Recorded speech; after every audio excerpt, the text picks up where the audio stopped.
Cette semaine, aux Jeunes Explorateurs, le Centre équestre Marie-Laurence, le Horseball et le Mont-Rigaud. L'émission qui suit est une présentation d'Explore VS et de la ville de Rigaud.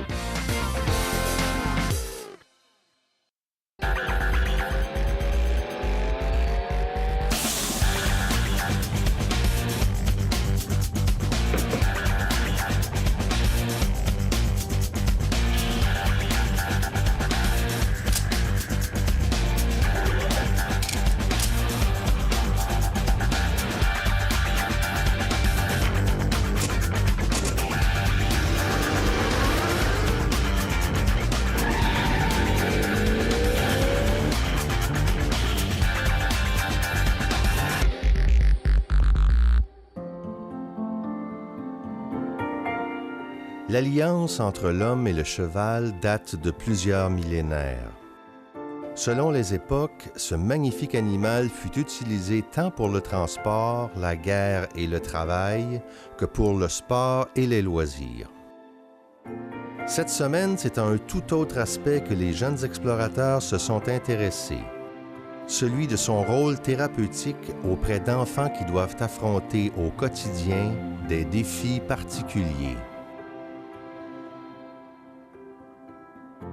Bonjour, Lucie, propriétaire du Centre équestre thérapeutique Marie-Laurence, et Mélanie, instructeur adjoint. D'abord, j'aimerais savoir c'est quoi l'historique du centre, d'où ça a commencé? Le Centre équestre thérapeutique Marie-Laurence, l'histoire, c'est que Lucie est entraîneur au niveau de la compétition. Puis une de ses élèves régulières a eu une tumeur cancéreuse au cerveau à l'âge de 9 ans. Suite à des opérations puis à tous les traitements, Marie-Laurence dit à son père qu'elle veut remonter à cheval. Cependant, elle est en chaise roulante et a vraiment peu de tonus musculaire. Donc, Lucie commence à chercher qu'est-ce qu'elle pourrait faire avec les chevaux et découvre l'équitation thérapeutique. Elle les réfère à certains centres, mais ça ne fonctionne pas.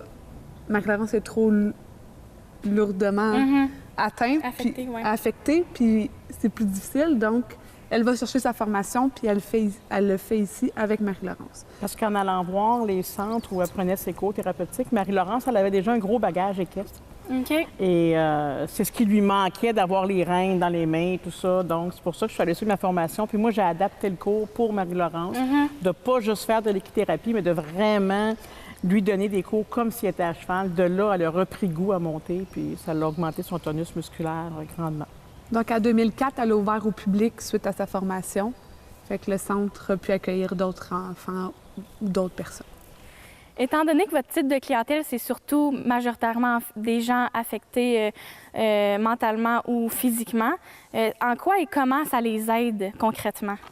Ce qui est important de comprendre, c'est que la démarche du cheval représente exactement la démarche humaine. Donc, quand le postérieur du cheval se lève, le bassin du cavalier se soulève et quand il met sa patte en avant, le bassin du cavalier se dépose, bouge aussi en rotation.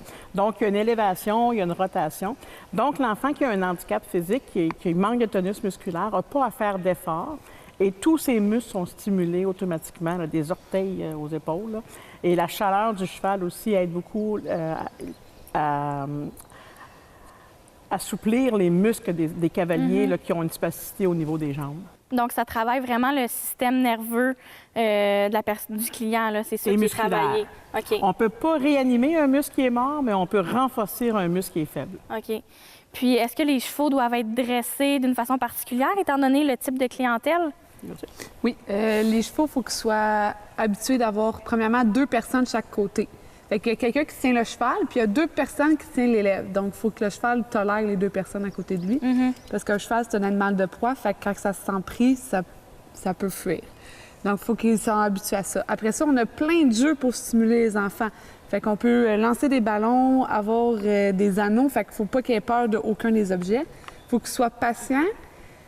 Fait que toute la désensibilisation d'un cheval, ça peut prendre jusqu'à 2 ans pour être sûr qu'il soit apte. C'est pas tous les chevaux qui sont capables de faire l'équitation thérapeutique.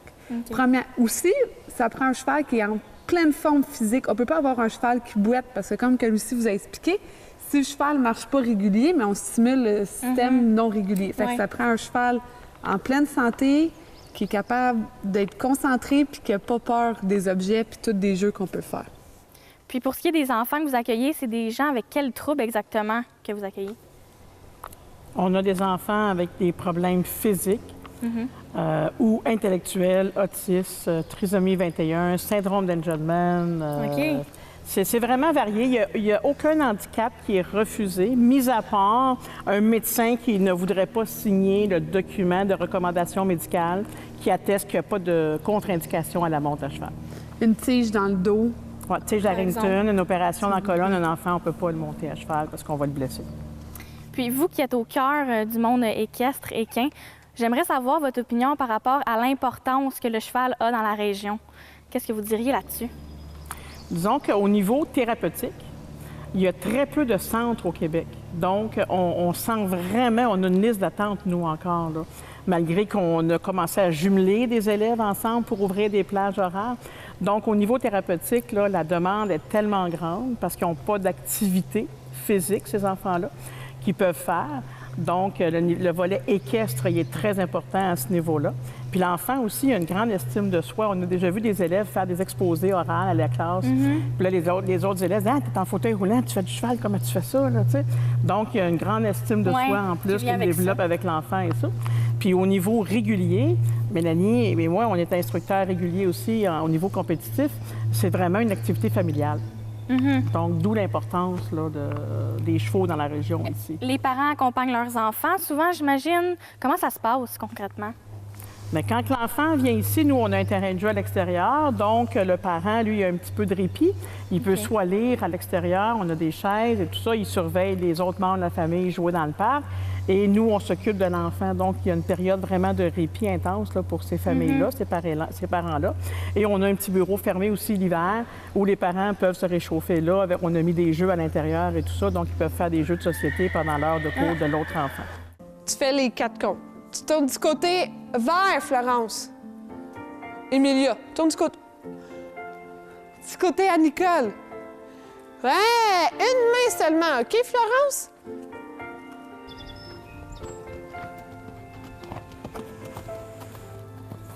C'est important pour nous que nos chevaux ils écoutent à la voix, comme ça, dans un cours autant régulier que thérapeutique. Si on donne un commandement verbal, bien, il va écouter quand même. Quand on a un enfant qui s'y est pas assez fort pour le tirer parce que le cheval a peur d'un bruit ou quelque chose, nous, si on y bloque l'épaule en se déplaçant, puis on lui dit le trot, il va tomber au trot. L'as-tu vu? Non. Elle a fait ça? Hey! Regarde, elle le fait! Mais Florence! Championne! Mon Dieu, c'est pour ça. Oui, oui. Elle, comme, tu sais, d'habitude, elle faisait le même. Là, elle a fait l'autre côté aussi. Hey, ça va être le fun pour parler, ça? C'est pour ça qu'on était énervés de même. C'est comme vous voulez. OK.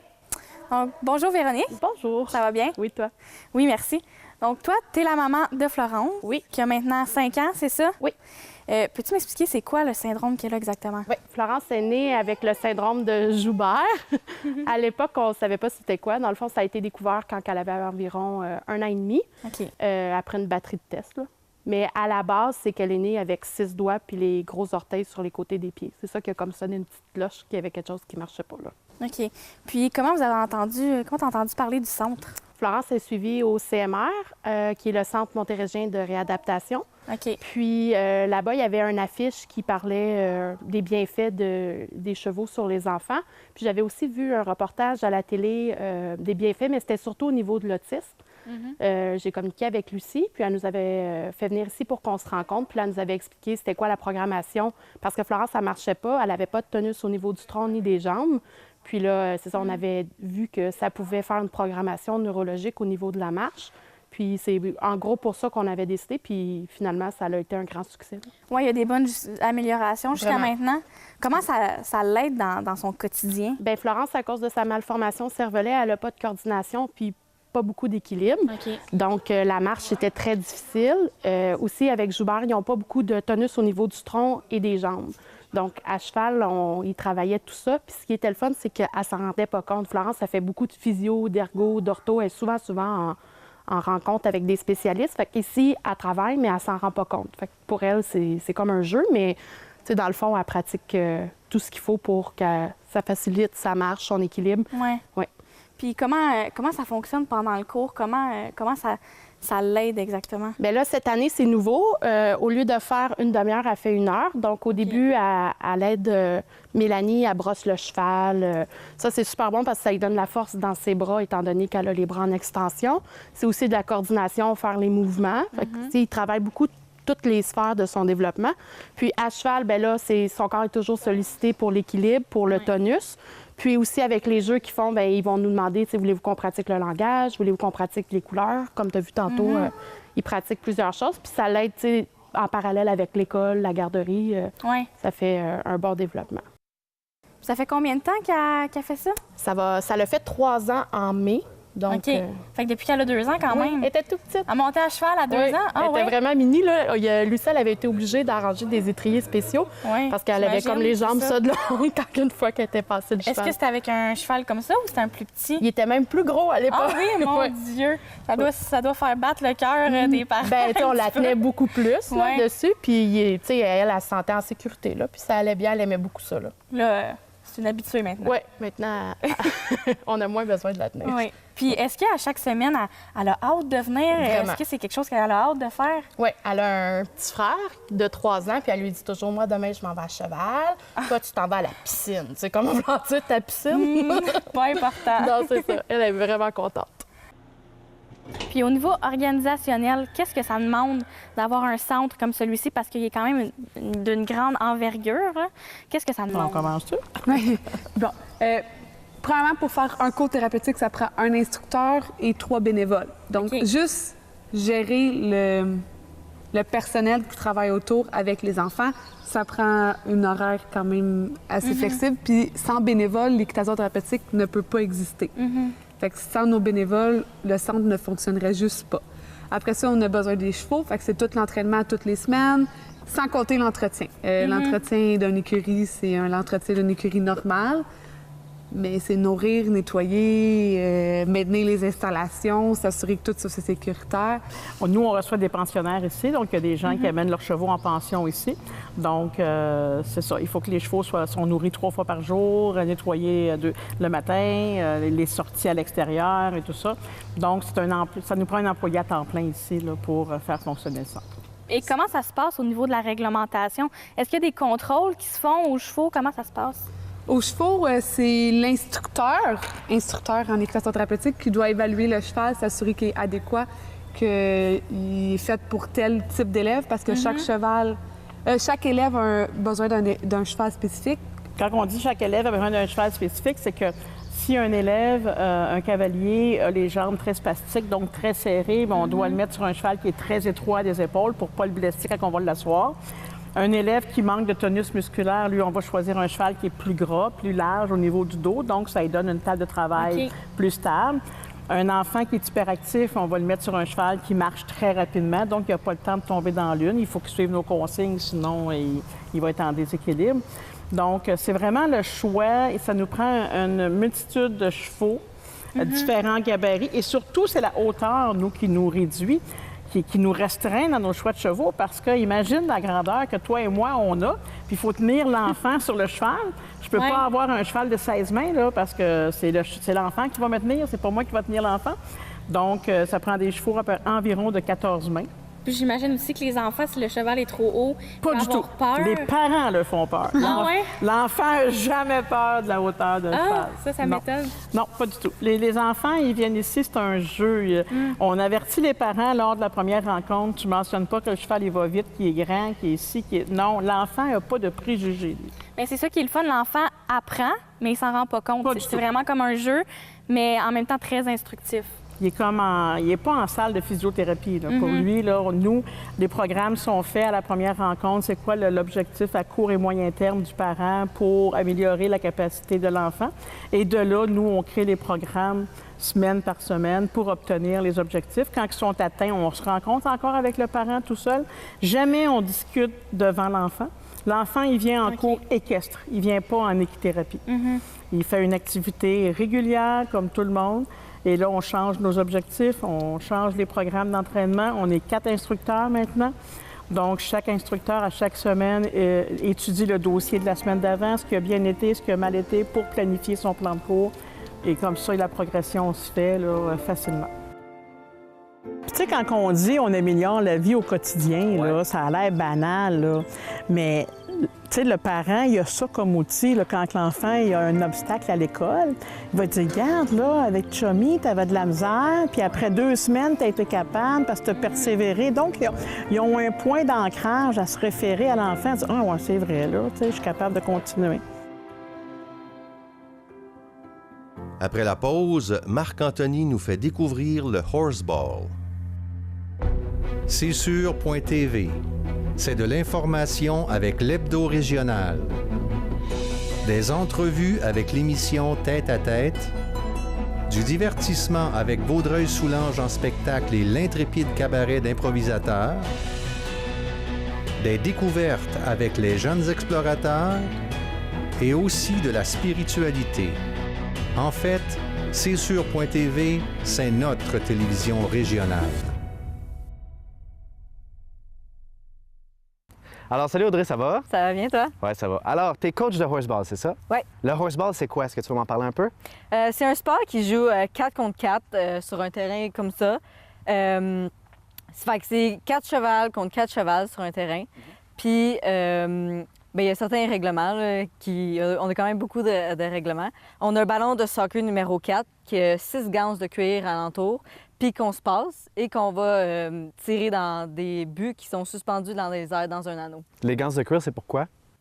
C'est pouvoir avoir plus d'emprunt sur le ballon. OK. Fait que si on est capable, comme des fois, c'est comme s'il tombe par terre, puis on a des ganses pour aller chercher OK, fait que c'est vraiment, vous êtes, c'est ça, vous ouais. pensez pour moi. Ouais. Le horseball, ça vient d'où exactement? C'est originaire d'Autriche. OK. Ça descend du pato. Les Argentins jouent au pato. Mais les Français ont repris ce sport-là, puis ils ont changé quelques règlements pour rendre le sport un peu plus sécuritaire, parce que le pato, c'est quand même très wild. Puis le pato joue avec un mouton mort. OK, fait que c'est... Là, à la place, on a remplacé par un ballon, puis on a ajouté des ganses pour rendre les passes plus faciles, puis l'attraper aussi. Dans la région de Vaudreuil-Soulanges, à part Saint-Lazare, est-ce qu'il y a d'autres places où est-ce qu'on peut apprendre à jouer au horseball? Oui, il y a l'écurie Hartford Stable à Sainte-Marthe. OK. Nous, ici, c'est Saint-Lazare Chalk Farm. Il y a aussi l'écurie à Dago à Napierville. Et il y a une autre écurie aussi, l'écurie de Marc Perra à Emmegford. Est-ce que tu dirais que le horseball, c'est devenu plus populaire? Est-ce que tu penses que ça va être encore plus connu dans 5 ans? Oui, bien là, ça fait une dizaine d'années. Oh, j'avais oublié aussi à Laval aussi qu'on a une écurie. Ah, pas trop. Ouais. Ça fait une dizaine d'années que c'est arrivé ici, au Québec. Puis on a travaillé extrêmement fort pour répandre le horseball au Québec. On essaie beaucoup de faire des démonstrations. Là, on a fait le Salon du cheval à chaque année à Saint-Hyacinthe. Vous étiez au Festival au Galop aussi. Oui, on est allé au Festival au Galop. C'est difficile d'aller chercher les gens parce que souvent, les gens ne pensent pas que leurs chevaux peuvent faire plus qu'une discipline. OK. Mais en fin de compte, un cheval qui va faire plus qu'une discipline, comme mettons du saut, du dressage, ça va complémenter le horseball, ça va apporter beaucoup au horseball. Comme moi, mon cheval, il fait du concours complet. Puis, Concours complet, c'est quoi? C'est une phase de 3 événements. Tu veux juste la pousser si tu Ah veux. non, c'est cool, c'est cool. J'ai un test de dressage, un parcours de saut d'obstacle et du cross-country.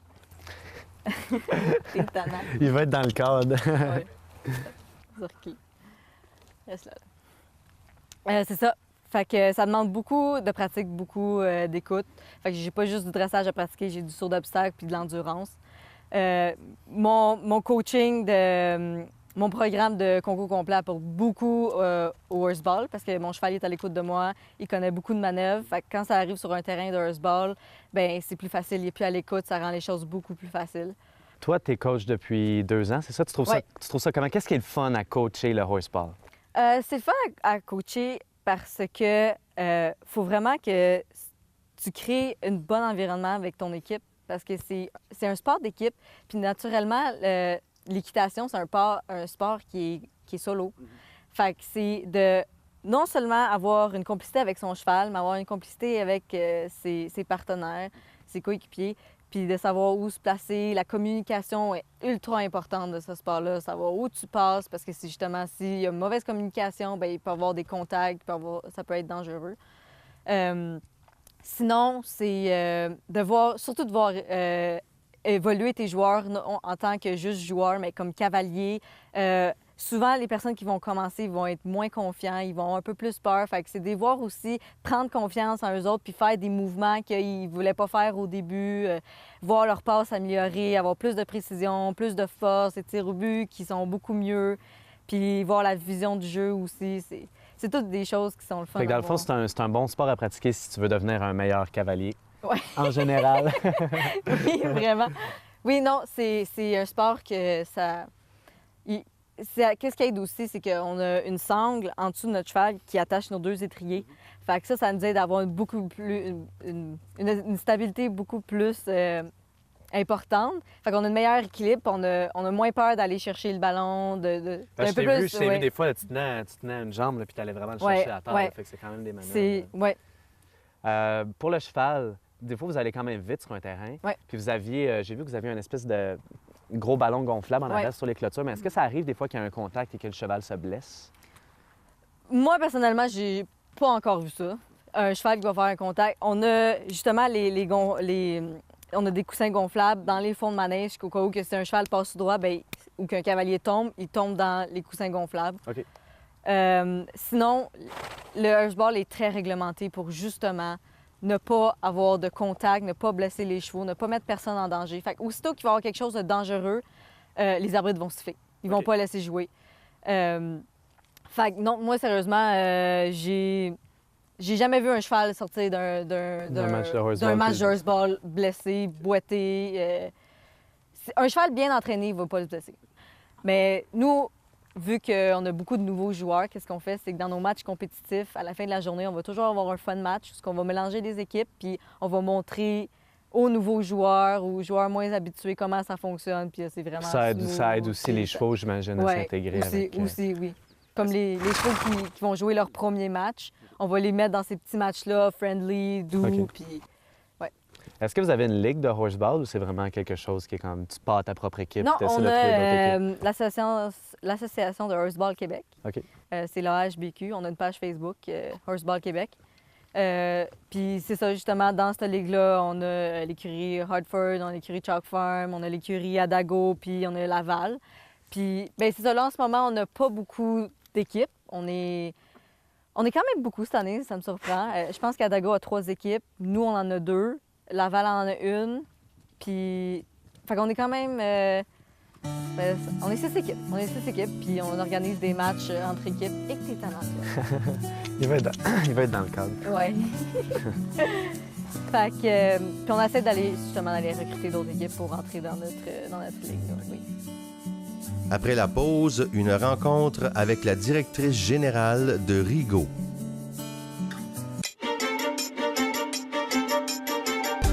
Vaudreuil-Soulanges en spectacle. Une nouvelle série qui vous propose de découvrir une variété d'artistes talentueux de la région.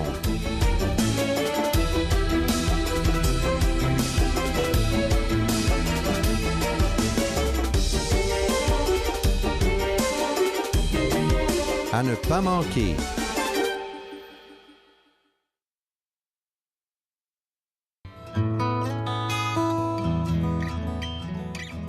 Bonjour Chantal Lemieux. Bonjour Marcia, ça va bien? Ça va bien vous? Oui, ça va bien.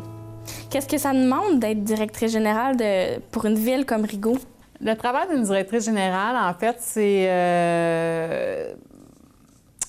le pont entre les élus, le maire et les conseillers, et l'administration, donc tous les directeurs de services. Pourquoi encore aujourd'hui les gens décident de venir s'installer à Rigaud?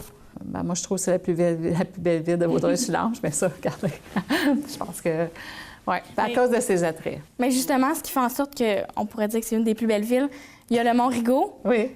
Les activités qui se déroulent depuis les dernières années, depuis que ça existe, ont beaucoup évolué. Ça ressemble à quoi aujourd'hui?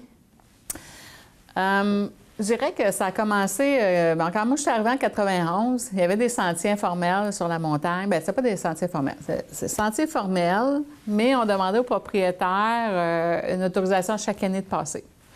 Et là, en 94, on a dit, bien là, on ne peut pas continuer à investir dans un endroit qui ne nous appartient pas. Puis bon, on voudrait faire un projet qui ait plus d'ampleur. Donc, on a fait les sentiers de l'Escapade. On a fait un plan directeur en 94 pour développer l'ensemble des sentiers de l'Escapade actuellement qui a 25 km. C'est un projet d'envergure très long parce que vous savez que le Mont Rigaud, c'est pas un mont public, là. Chaque parcelle de terrain, c'est un propriétaire différent. Donc, il fallait rencontrer l'ensemble des propriétaires qui étaient touchés par notre plan pour faire des ententes, signer des ententes notariées, après ça, faire les travaux. Donc, c'était un travail assez gigantesque, mais c'est magnifique, là, aujourd'hui. On est encore en train de peaufiner ça. Il y a des endroits qu'on aimerait avoir accès, donc on est encore en train de travailler sur ce dossier-là, mais c'est un dossier, je pense, qui a fait en sorte qu'au niveau touristique, on se démarque. On voulait quelque chose qui n'était pas nécessairement trop commercial. On ne voulait pas créer des autoroutes puis, dans nos sentiers. On voulait que les gens aient aussi l'impression, quand ils viennent dans nos sentiers, qu'ils retrouvent un peu de calme. Oui. Et je pense qu'il y a eu... Bon, le Mont Rigaud a toujours existé pour le centre de ski, donc ça fait des années. Donc, il y avait quand même des gens au niveau touristique qui venaient chez nous, mais il y a Arbraska qui s'est ajouté. Il y a Escuré de la montagne qui existe depuis toujours. Donc, au niveau du Mont Rigaud, il y a quand même des belles activités à faire, puis au niveau du plein air. Puis je pense que c'est notre credo. Je dirais que dans Vaudreuil-Soulanges, c'est le seul endroit où il y a une forêt. On est très préoccupé au niveau environnemental de dire, bien là, c'est le poumon, vous l'avez dit aussi dans votre préparation, le poumon d'une région. On pense que c'est ça aussi. Alors, on a un devoir, tu sais, de préserver ça, pour les enfants qui viendront, les générations futures, mais aussi parce qu'on a une obligation comme gestionnaire de dire, puis comme élu, de dire, on va préserver quelque chose qui a une valeur. Dans 20 ans, il sera trop tard si on ne fait rien maintenant. Alors, au niveau économique, ce que ça va faire, en fait, c'est que les terrains vont devenir plus rares, puis les gens vont vouloir venir s'établir quand même dans la montagne, parce que ce ne sera pas 100% non constructible.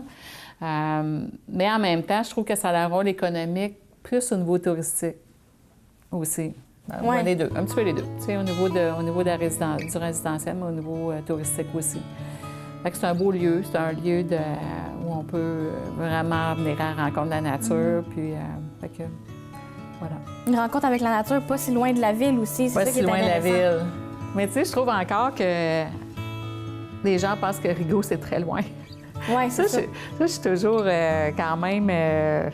Quand je leur ai dit, bien là, c'est à 45 minutes de Montréal, Rigaud, là, c'est pas loin. Donc, il faut aussi défaire ces vieilles mentalités. Vieille mentalité, c'est ça, oui, tu as raison. Bien, parfait, merci beaucoup, Chantal. Ça m'a fait plaisir. C'est gentil. Bonne chance.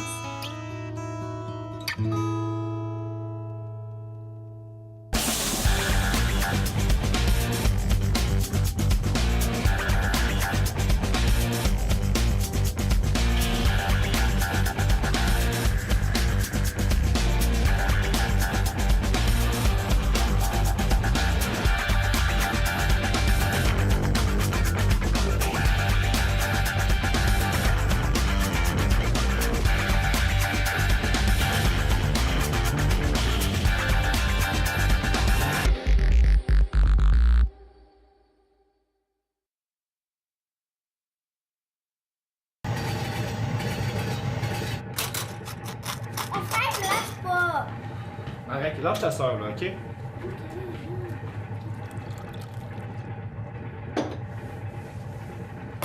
Arrête, dépêche-toi, là, tu vas être en retard. OK.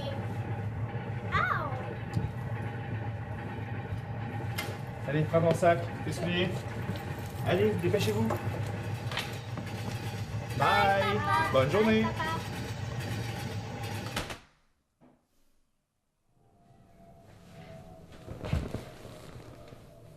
Dans Vaudreuil-Soulanges, 1 personne sur 20 évalue son état de santé mentale comme moyen ou mauvais.